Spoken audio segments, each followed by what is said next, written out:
하나님 말씀은 신약성경 요한복음 13장 1절부터 11절 말씀입니다. 찾으신 줄 알고 제가 봉독하겠습니다.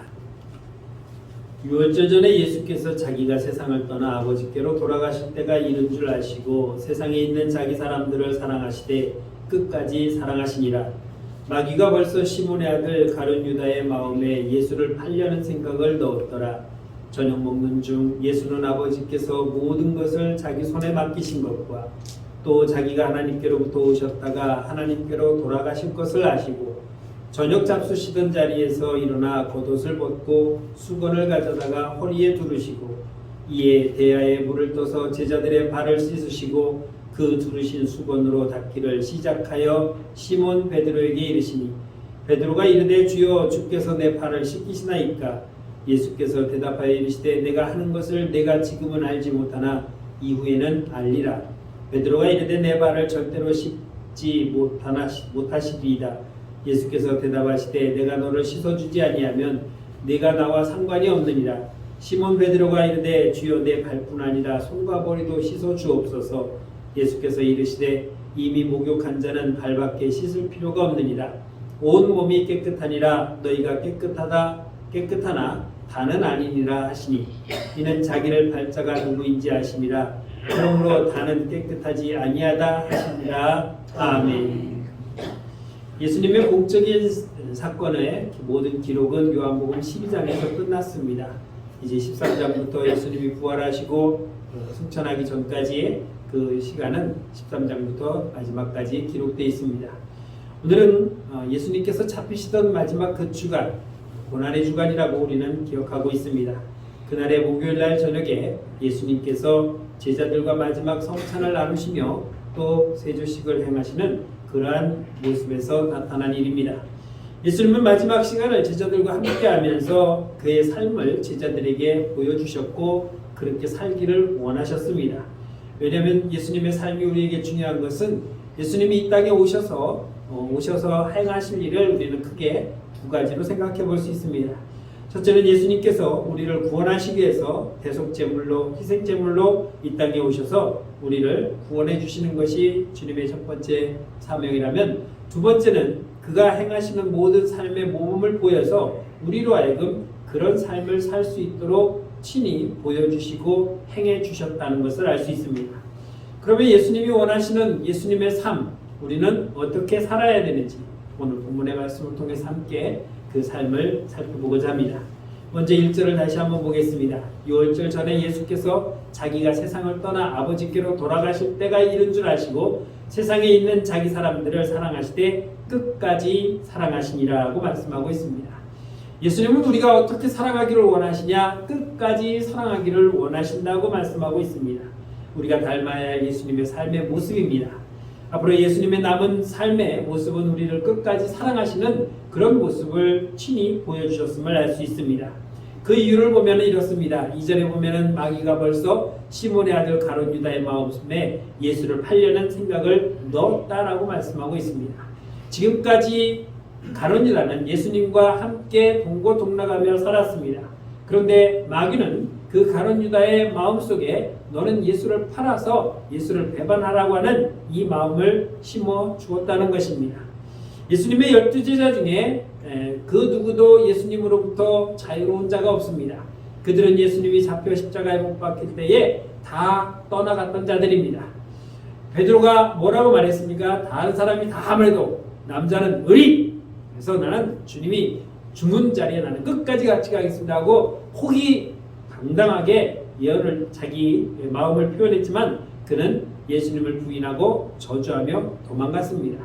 나머지 제자들도 자기들에게 해가 될까봐 다 도망갔습니다. 주님은 그런 자들을 어떻게 하셨습니까? 끝까지 사랑하셨다라고 말씀하고 있습니다. 배신하는 사람을 사랑하는 것 그렇게 쉬운 일 아닙니다.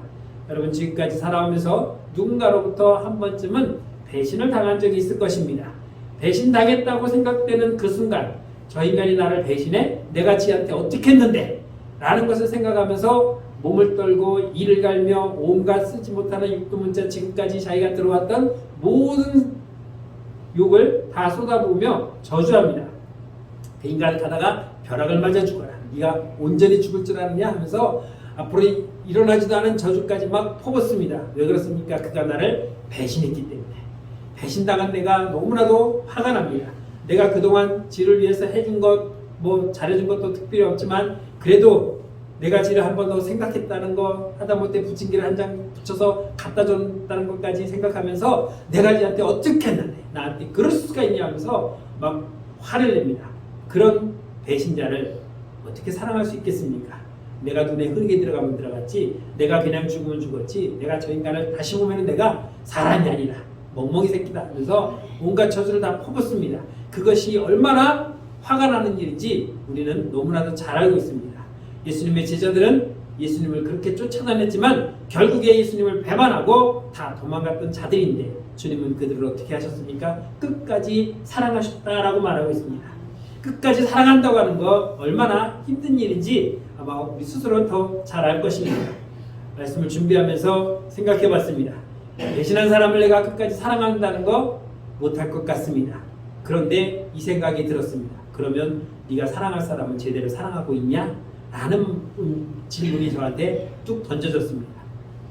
제가 사랑해야 될 사람, 아니 나를 배신한 사람은 내가 사랑 못한다 할지라도 그러면 내가 사랑해야 할 사람은 내가 사랑하고 있느냐라는 생각이 딱 든 순간 아무 말도 못했습니다. 한동안 멍해졌습니다. 사랑 못할 사람을 사랑하지 못하는 건 지극히 당연한 것인데 당연히 사랑해야 될 내 부모와 내 자식과 내 가족들, 그들은 나는 지금 얼마나 사랑하고 있는가를 생각해 보니까 참 부끄럽기 짝이 없었습니다. 여러분들은 배신한 사람들 사랑하라고 제가 권면을 하지 않습니다. 왜냐하면 저도 못하기 때문에. 그러면 사랑할 사람은 사랑하고 있습니까? 못하고 있다면 지금부터라도 우리는 내가 사랑해야 할 사람이라도 제대로 사랑하며 사시기를 주의 이름으로 축원합니다. 오늘 본문의 말씀 속에서 예수님은 세족식을 거행하십니다. 이 세족식을 통해서 예수님의 입장에서 보는 세족식과 또 제자들이 입장에서 보는 세족식이 너무나도 다르다는 것입니다. 이 세족식을 예수님 입장에서 보면은 자기를 배반하고 떠나가야 할 이 제자들을 사랑하는 마음으로 이 세족식에 임했다는 것을 볼 수 있습니다. 그래서 예수님이 봤을 때는 끝까지 사랑하는 모습을 지금 제자들에게 보여주고 있는 것입니다. 네가 나를 배반할 것이고 네가 나를 저주할 것이며 너희들 다 나를 떠나갈 놈들인데 내가 뭐가 잘났다고 너희들의 발을 씻겨야 되나? 내가 안 하지 라고 할 수도 있었을 텐데 주님은 그것을 아시면서도 그들의 제자의 발을 깨끗이 씻어주는 이 세족식을 행하셨다는 것입니다. 이것이 예수님이 끝까지 사랑하는 모습을 지금 제자들에게 보여주고 있다는 것입니다. 마가복음 14장 12절로부터 보면 예수님께서 유월절 음식을 먹는 그 자리에서 이 세족식을 행하셨다고 말합니다. 오늘 특별히 15절에 보면은 그리하면 자리를 펴고 준비한 큰 다락방을 보이니 거기서 우리를 위하여 준비하라고 말씀합니다. 네가 저기 가면은 어떤 사람이 있는데 그 사람을 찾아가서 오늘 너희 다락방을 우리에게 빌려달라. 그러면 우리는 거기서 오늘 6월절 만찬을 행할 것이다 라고 주님이 미리 제자들을 보내어서 마련한 장소가 바로 큰 다락방이었습니다. 예수님까지 13명이 들어갈 공간이니까 작은 방이면 안 되었던 것입니다. 그 다음에 요한복음 13장 오늘 4절에 말씀 보면은 저녁 잡수시던 자리에서 일어나, 저녁 잡수시던 자리에요. 그 자리에서 일어나 겉옷을 벗으시고 수건을 허리에 두르시고 이제 이 세족식을 시행하고 있다는 것을 볼 수 있습니다. 저녁 먹는 자리입니다. 야 우리 세족식 할 거니까 우리 강가로 가자 라고 자리를 이석한 것이 아니라 밥 먹던 그 자리에서 주님은 일어나서 갑자기 세족식을 행하겠다고 말씀하고 있는 것입니다. 우리는 이것이 아무런 느낌이 없습니다. 그런데 유대인들이 이 본문을 읽으면 말이 안 되는 장면이 있습니다. 왜냐하면 지금 밥 먹는 이 자리에 주님이 그들의 발을 씻기시겠다는 것입니다. 유대인들은 그 당시에 양말을 신지 않습니다. 먼지 풀풀 나는 광야길이고 우리 옛날 비포장도로에 같은 그런 곳입니다. 여러분들 생각을 한 30년 전, 40년 정도로 돌리시면은 버스 타고 지나가면 이 앞에 버스 다녔죠 그때. 그러면 맑은 날 버스가 지나가면 먼지가 푹 일어나요. 그 길가에 있는 그 시푸르 등등 이름 모르는 풀들은 그 먼지가 뿌옇게 씌어져 있고 비가 와야 비로소 깨끗하게 씻겨지는 그 먼지를 걸어 다니면서 발에 그대로 묻히고 다녔던 그런 상황입니다. 제가 사진을 뒤져갖고 구글에서 찾아봤습니다. 이 정도 말입니다. 샌들을 신고 이렇게 걸어가는데 이런 흙 펄펄 나는 이 곳을 걸어가면 발이 저렇게 더러워집니다. 지금 저들은 이 더러운 발로 이 다락방에 모여서 식사를 하고 있는 것입니다. 왜? 그들이 들어올 때에 그들을 맞이했던 주인이 없었기 때문입니다.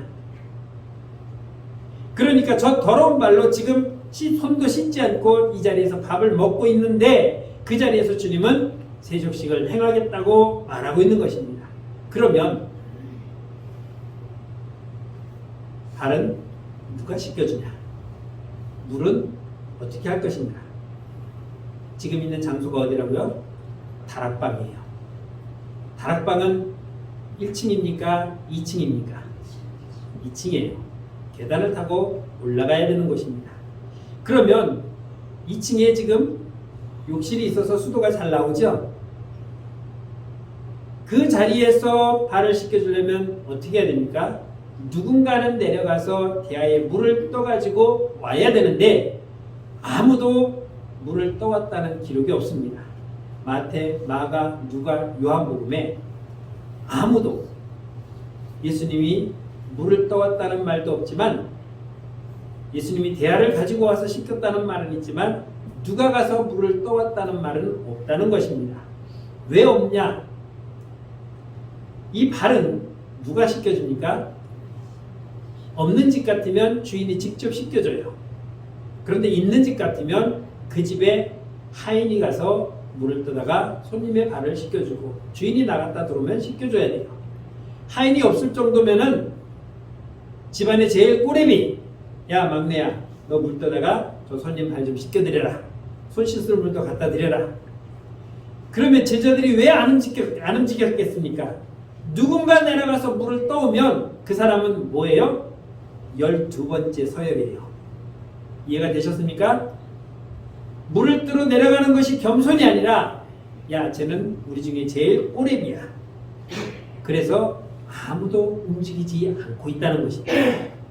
누가복음 7장 36절부터 보면 시몬의 집에서 예수님이 식사하실 때에 한 여인이 향유를 가지고 와서 예수님의 발을 씻깁니다. 그런데 제자들이 뭐라고 말합니까? 그 비싼 향유를 왜 예수님의 발에다 붓냐고 분을 내며 화를 냈던 기억이 있습니다. 7장 44절에 보면 그 여자를 돌아보시며 시몬에게 이르시되 이 여자를 보느냐? 내가 내 집에 들어올 때 너는 내게 발 씻을 물도 주지 아니하시되 이 여자는 눈물로 내 발을 적시고 그 머리털로 닦았다라고 말합니다. 내가 너희 집에 들어올 때에 너는 당연히 네가 아니면 네가 네 집에 제일 낮은 사람을 시켜서 내게 물을 떠와서 내게 손 씻을 물을 주고 발을 씻겨줘야 되는데 너는 그것을 행하지 않았다는 것입니다. 무슨 말입니까? 너는 손님을 맞이하지 않았다는 거예요. 예수님을 내가 맞이하는 손님으로 인정하지 않았다는 것입니다. 요즘 말로 말하면 멍멍이 무시했어요.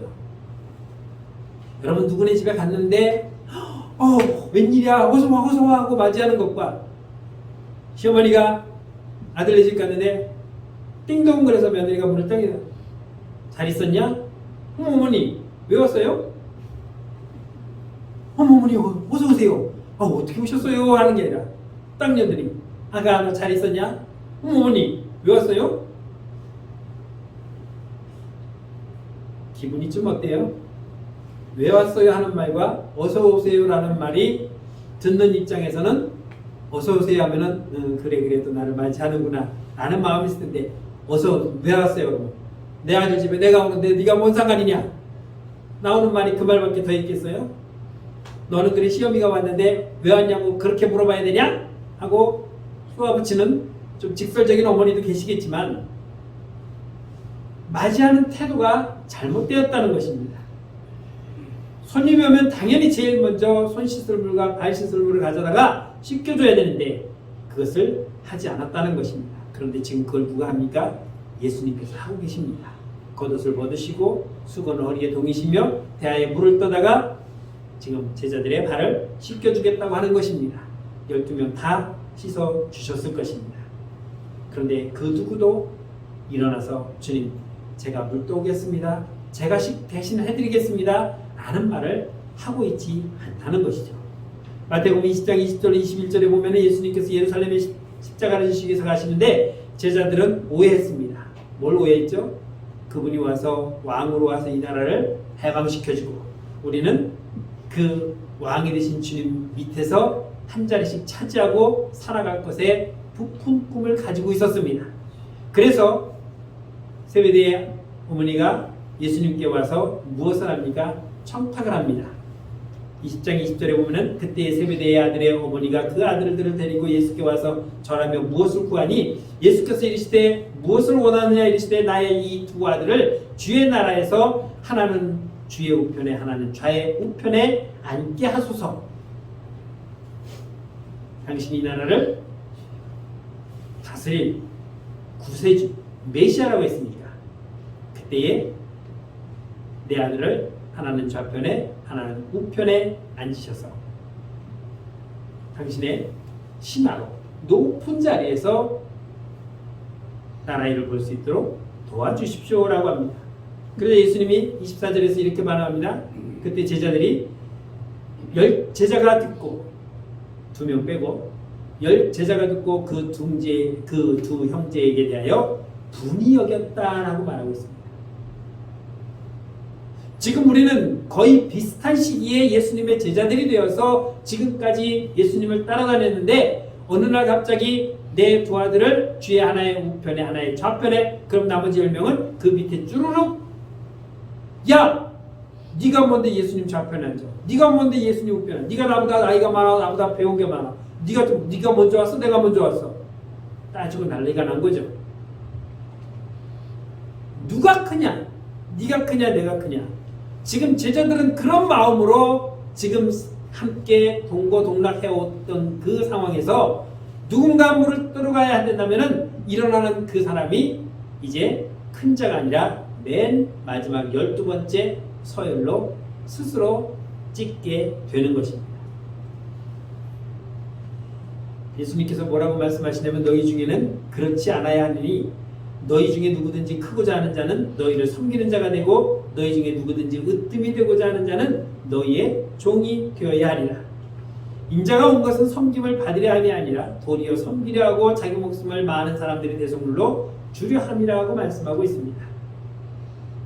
일어나는 순간 내 서열이 12번째라고 찍힘받는 것이 제자들의 생각이었다면 나는 너희들에게 섬김을 받으려고 온 것이 아니라 오히려 나는 너희들을 섬기러 왔다고 주님이 겸손의 모습을 보여주었다는 것입니다. 우리는 내가 높다 네가 높다 서열을 따지기 위해서 서로 다툽니다. 사람을 만나면 그 사람을 알아가는 과정 속에서 우리는 반드시 짚고 넘어갈 게 있습니다. 아우 그 사람 누군데? 아 그래요? 아 저는 김말동입니다. 저는 김새동입니다. 아이고 반갑습니다. 우리 앞으로 친하게 지냅시다. 그런데 나이가 어떻게? 아 저는 뭐 64년생입니다. 아 그래요? 저는 62년입니다. 아이고 제가 형님이네요. 뭡니까? 서열을 따지는 거예요. 아니 저 64년생 아유 저도 64년생 동갑이네. 몇 월생이세요? 아니 저 12월 저는 1월생입니다. 뭘 따져요? 우리는 서열을 따져요.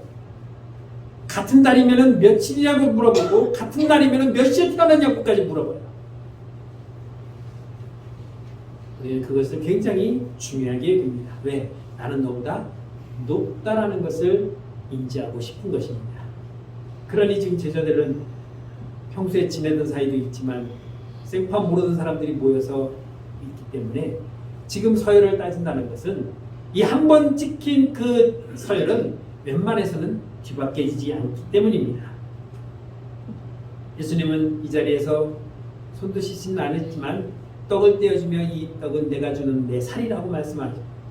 포도주를 따라주면서 이 잔은 내가 주는 내 피니라고 말하면서 너희는 이것을 먹고 마시며 나를 기념하라고 하셨는데 주님은 그렇게 말씀하신 그 삶의 모습을 보여주시는 가운데 제자들은 그 안에서 네가 크냐 내가 크냐 야 네가 들어가 누구 24절에 말씀하신 것처럼 또 그들 사이에 그 중에 누가 크냐고 다툼이 또 일어나고 있다는 거죠. 이들은 첫 만나면 내가 너보다 위라는 것을 과시하고 싶었던 것입니다. 제자들이 물을 들어가지 않는 이유는 다른 건 아니었습니다. 우리의 선생님이신 우리의 메시아라고 여겼던 그분이 친히 우리를 위해서 물을 떠오시는 것을 그나마도 누군가 가서 받아오고 대신 가는 것이 아니라 누군가 일어나면 그놈이 12번째겠지라고 누군가 가겠지라고 서로 미루고 앉아있다는 것입니다. 주님은 우리를 위해서 우리를 사랑하기 위해서 친히 그러한 것들을 다 내려놓으시고 겉옷을 벗으시고 수건을 허리에 동이시며 친히 물을 아래층까지 가서 떠가지고 와서 제자들을 씻기시는데 그들의 생각은 주님의 그 삶의 모습을 보여주며 이렇게 살라고 가르치는 것에는 관심 없고 내가 더 높다는 것을 장면 세족식을 하는 그림입니다. 주님은 제자들을 밑에서 대야에 물을 떠다가 씻겨줍니다. 앞에서 본 발의 모습을 한번 생각해 보십시오. 그 발을 생각하면서 이 대야에다가 떠온 물로 몇 명을 씻겨줄 수 있겠습니까? 자, 양춘자 권사님 거를 씻었어요. 그러면 최혜 권사님 다음 오세요. 그러면 그 물에 그냥 씻으면 뭐라 그래요? 아, 물이 더러운데 여기다 어떻게 씻어요? 그렇게 따진다면 아래층에 몇 번 내려가야 되죠? 12번 내려갔다 와야 돼요. 그동안 제자들은 뭐 했겠습니까? 아유, 제 발 씻었으니까 제가 갔다 오겠죠 라고 했을 것 같은데 전혀 그렇지 않았을 것 같아요. 이거는 영화에 나오는 한 장면이에요. 예수님이 제자를 발을 씻겨주는 것인데 12번을 내려갔다 오는 것이 아니라 이 병에 물을 받아가지고 와서 씻겨주는 거예요. 그러니까 우리가 씻겨주는 우리의 생각으로 세수대야 물을 받아다가 거기에 발을 푹 담궈서 막 씻는 그런 개념도 있겠지만 주로 그런 개념보다는 먼지만 씻어주는 것이기 때문에 대야를 가지고 와서 저런 병, 이런 보통 한 요만한 병 정도예요. 그 물을 가지고 와서 뿌리면서 먼지만 이렇게 씻어주는 거예요. 그러니까 저 한 병 가지고 한 몇 담궈서 씻는 것이 아니라 몇 명 이렇게 씻어주는 거예요. 이렇게 뿌려서 씻어주는 거예요. 근데 저 병이 지금 물병이 커요, 작아요? 그렇게 크진 않습니다. 찌끄리면서 이렇게 대충 씻어준다고 해도 먼지만 닦아준다고 해도 한 병 갖고 12명 씻어주기는 힘들어요. 그러면 적어도 3번에서 정말 저기에도 한 5번 정도는 내려갔다 와야 되는 거예요. 이런 모습을 제자들은 그냥 보고만 있는 거예요. 주님은 사랑합니다. 저는 죽을 때까지 주님이 만일 죽는다면 저는 그 자리에 가서 같이 죽는 한이 있어도 저는 절대로 배반하지 않고 떠나지 않겠습니다라고 다짐했던 그 제자들이 자기의 스승이라고 하신 그 주님이 발을 씻겨준다는데 물 하나 떠오지도 못한다는 것입니다. 예수님, 정 예수님이 씻겨주신다면 제가 물이라도 떠오겠습니다 라고 하는 마저도 저들을 행하지 못하고 있다는 것입니다. 오늘 본문 1절에서 예수님은 사랑하지 못할 대상까지 사랑한다고 말씀합니다. 너희들은 내가 사랑할 만한 가치도 없는 인간들이야. 너희 다 나 떠날 거잖아. 베드로, 너 아까 나한테 뭐라고 그랬어? 뭐? 다 떠나도 너 저기 한다고? 웃기지 마. 넌 다 울기 전에 나를 3번 모른다고 부인할 거고 저주까지 하면 넌 나를 떠나갈 거야. 라는 것을 주님이 몰랐다면 모르겠지만 이미 주님은 그것을 알면서도 지금 내가 너희를 끝까지 사랑한다라고 말하며 이 발을 씻겨주고 있다는 것입니다. 이 본문의 말씀을 우리의 삶에 적용하기를 주님으로 축원합니다. 내가 입으로만 주님을 닮아간다는 것이 아니라 정말 내가 사랑하지 못할 사람을 사랑하지 못한다면은 내 믿음이 부족한 것이고 내가 아직 연약하기 때문이라고 이해를 한다면 그러나 그렇다면은 사랑해야 할 대상만큼은 그래도 우리가 사랑해야 되지 않겠냐는 것입니다. 여러분 신앙생활은 뜬구름 잡는 것처럼 막 엉뚱한 걸 바라보는 거 아니에요. 내가 믿음이 좋아지면 주님과 대화하고 내가 어느 정도 막 방언도 하니까 이제 입시에 경지에 들어가서 막 방언으로 주님과 막 대화를 하고 어떤 이게 뭐 환상적인 내가 기도하면 막 능력이 나타나고 병 고침이 일어나고 물론 그것이 안 일어난다는 게 아니에요. 일어날 수도 있고 일어나기도 해요. 그런데 내가 그렇게 신앙생활 한다고 해서 모두가 그렇게 된다는 건 아니라는 거예요. 우리는 그냥 주님의 말씀을 그대로 실천하며 살아가는 것, 이것이 우리의 신앙생활이라는 거죠. 뭐 대단한 거 바란다면 꿈 깨세요. 대단한 거 없어요. 내가 열심히 뭐 찬양하면서 막 날마다 그냥 기도 생활하고 남보다 그냥 더 열심히 노력한다고 해서 하나님 나에게 뭐 더 특별한 거 더 주고 그런 거 별로 없어요. 하지만 우리는 그럼에도 불구하고 주의 말씀대로 열심히 살아가야 된다는 것입니다. 청소하는 일, 쓰레기 줍는 일, 일찍 와서 교회를 둘러보는 것. 나 같은 사람이 어떻게 음식을 마련해? 나 같은 사람이 어떻게 설거지를 해? 나는 그냥 고기에, 나는 소중해. 자기만 소중해요. 누군가는 해야 될 일이고 누군가는 해야 되는 거예요. 청소는 당신이, 나는 그냥 고귀하게 나와서 예배만 드리는 그런 신앙의 모습은 온전하지 않다.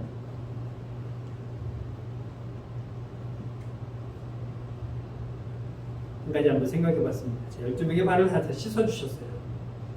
그럼 예수님의 발은 누가 씻겨줬을까요? 베드로가 씻겨줬을까요? 없어요. 성경에 다 찾아봐도 예수님의 발을 제자들이 씻겨줬다는 기록은 없더랍니다. 아마 안 씻겨줬을 거라고 저도 생각을 합니다. 예수님은 지금 이날 밤에 이 세족식을 마치고 겟세마네 동산에서 기도하시다가 잡혀서 그 상태로 십자가에 못 박혀 죽으셨습니다. 주님은 우리에게 섬기는 모습을 보여줬고 그 삶을 살라고 말씀합니다. 세족식은 단순한 섬김의 모습에서 끝나는 것이 아닙니다. 요한복음 13장 오늘 6절로 7절 말씀 보면은 시몬 베드로가 이르시되 베드로가 이르되 주여 주께서 내 발을 씻으시나이까 예수께서 대답하여 이르시되 내가 하는 것을 내가 지금은 알지 못하나 이후에는 알리라. 왜 내 발을 씻어줍니까? 내가 나중에 알 일이 있다라고 말씀합니다.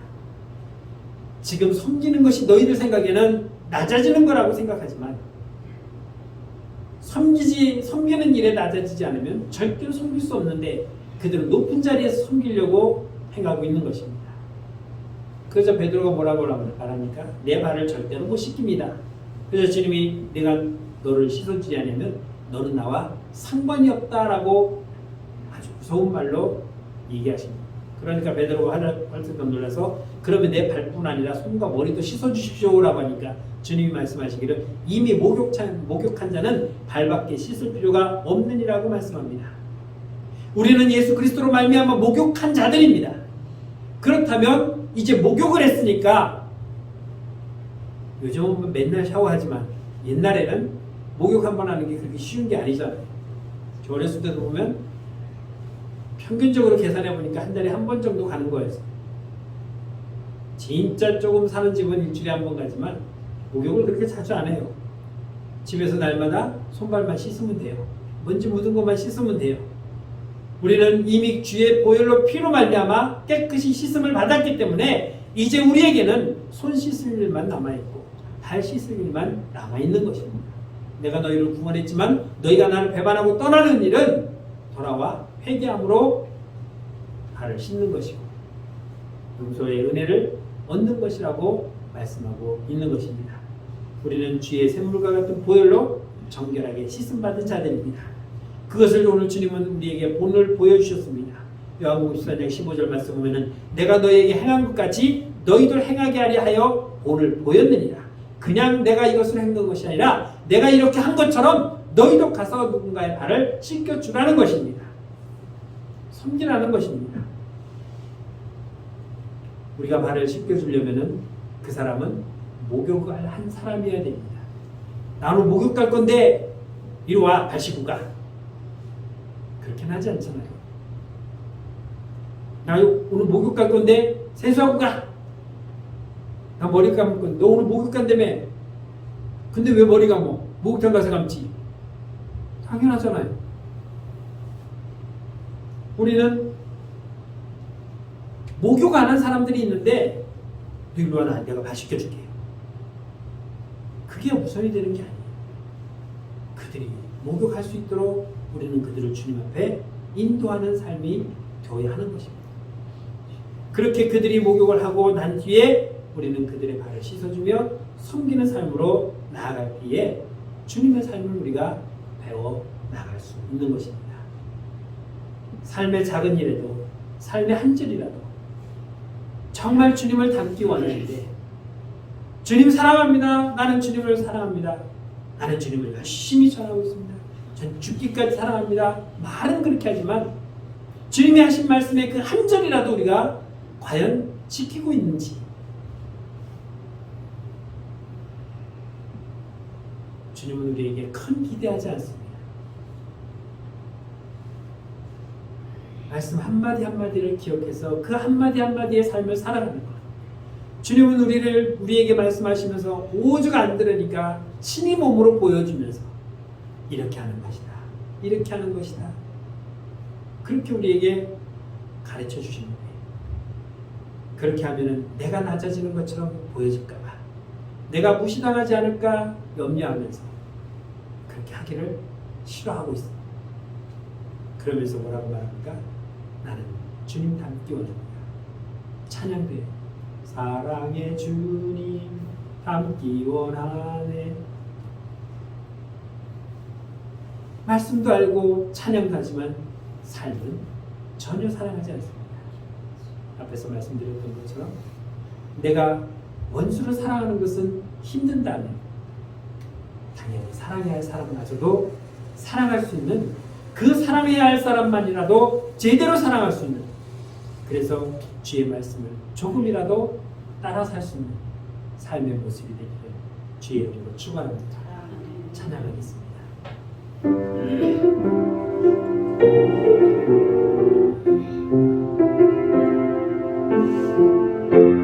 삶의 작은 일에도 그 마음을 알기 원하네. 그 좁은 길로 가길 원해. 나의 작음을 알고 그분의 크심을 알며 소망 그 깊은 길로 가길 원하네. 저 높이 솟은 산이 되기보다 여기 오름직한 동산이 되기, 내 가는 길만 비추기보다는 나의 길을 비춰준다면 내가 노래하듯이 또 내가 얘기하듯이 살기, 난 그렇게 죽기 원하네. 삶의 한 절이라도 그분을 닮기 원하네. 사랑 그 높은 길로 가기 원하네. 참 좋으신 하나님 은혜를 감사합니다. 주님이 우리에게 친히 보여주셨던 그 삶의 모습, 우리가 그 모습대로 살길 원한다고 하지만 그 말씀이 우리 머릿속에만 담겨져 있고 우리 가슴 속에만 담겨져 있지 몸 밖으로 나오지 못하고 있음을 주님 앞에 고백합니다. 말로만 행했던 우리의 잘못된 삶, 주님 회개합니다. 이제 삶으로 주님이 행하셨던 것처럼 우리가 친히 겉옷을 벗고 허리에 수건을 동이며 누군가의 발을 씻겨줄 수 있는 주님의 삶을 살아갈 수 있는 거룩한 성도로 살게 하여 주옵소서. 그렇게 살기를 원합니다. 예수님의 이름으로 감사하며 기도드렸습니다. 아멘.